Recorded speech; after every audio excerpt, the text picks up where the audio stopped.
Interlude, full band.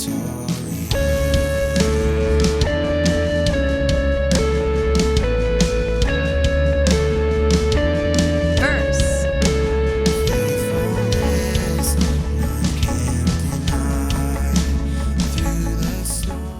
Hey guys, Justin here, welcome to today's video. Today we're looking at how to put together an Ableton Live set or an ALS file for a song. And I'm going to be building the track from scratch to put in the guide track, the instrument tracks, and to put together the Helix Native automation. Because some of you guys have been asking me how I put it all together and how do I draw the automation. So I'll try as much as I can to show you how the automation is drawn. So let me go through step by step what I do to put together a song file. Number one is to have all your MP3 tracks up and ready. You can use WAV or AIFF if you like, but as far as I'm concerned, there's no real discernible difference in the quality of sound that you get when you push those tracks through front of house anyway.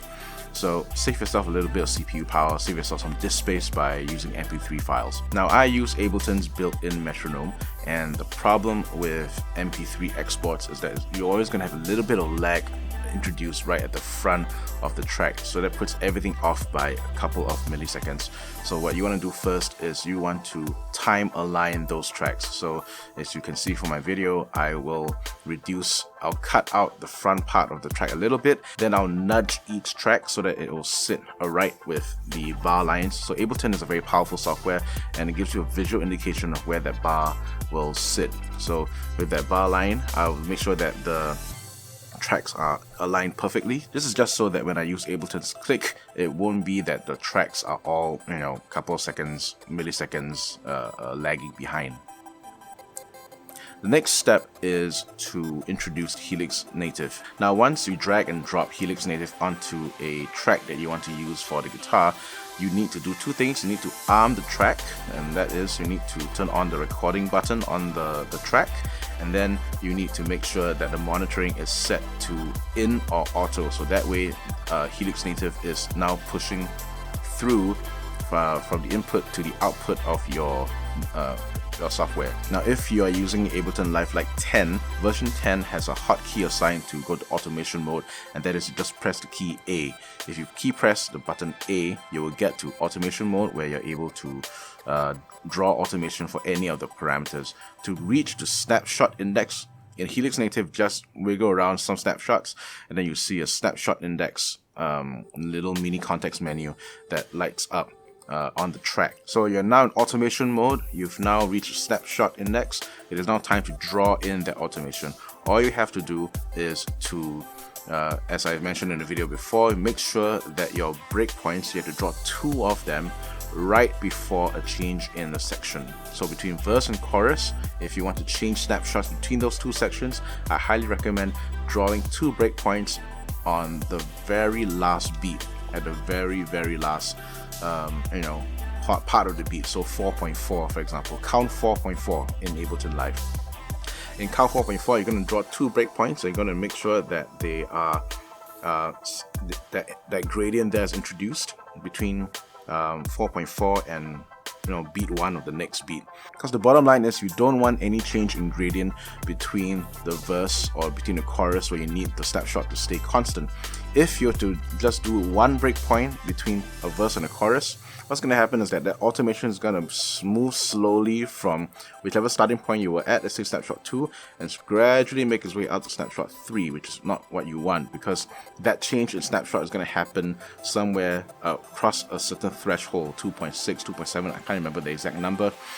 If you want to keep the snapshot constant in a section, you need to make sure that gradient of the snapshot automation is 0. So keep that at 0 for most of the snapshot, keep that flat for most of the section, and then when you're at the point before your next section, let's say verse to chorus, you introduce 2 breakpoints, and then you move that automation up to the new snapshot value, so between 2 and 3, 3 and 4. So hopefully when you've gone through this whole process, you will see that your snapshot index will look a bit like a bit of a mountainous journey because you'll start with some snapshot and then you move up and down depending on what sounds you need from Helix Native. Okay, now that all of that is done, I'm going to let you see a playthrough of the snapshot automation as well as my playing of the song Stronger.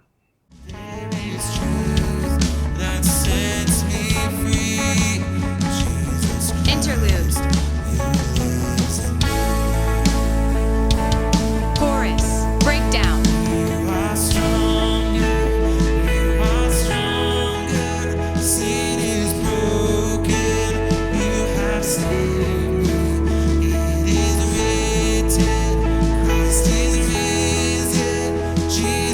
Instrumental. All in.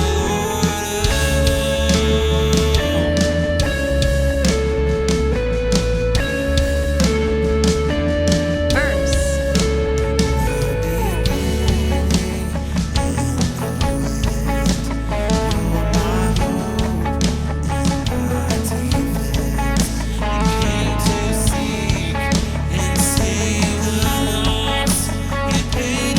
Instrumental. Chorus. Instrumental.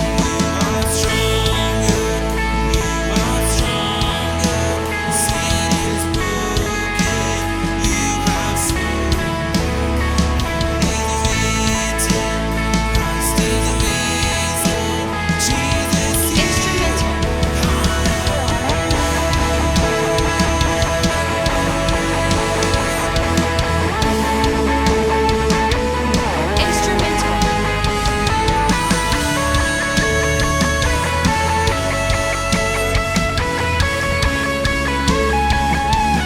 Bridge. Breakdown.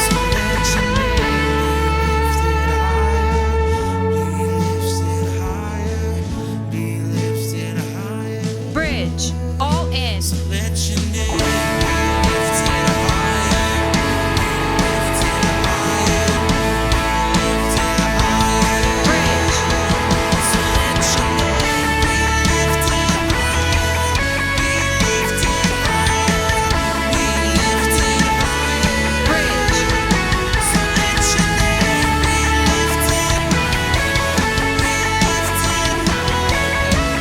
Bridge.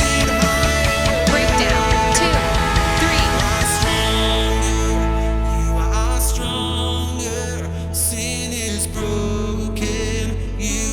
Instrumental. Build.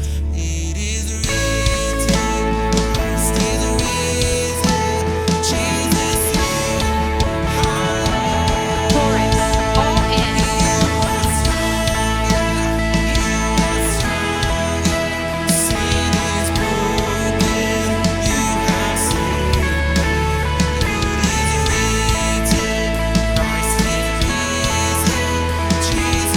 Ending.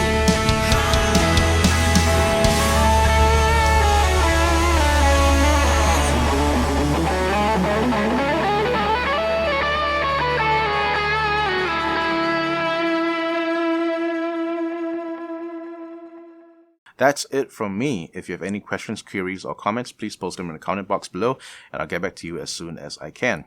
Thank you for watching. This is Justin signing off.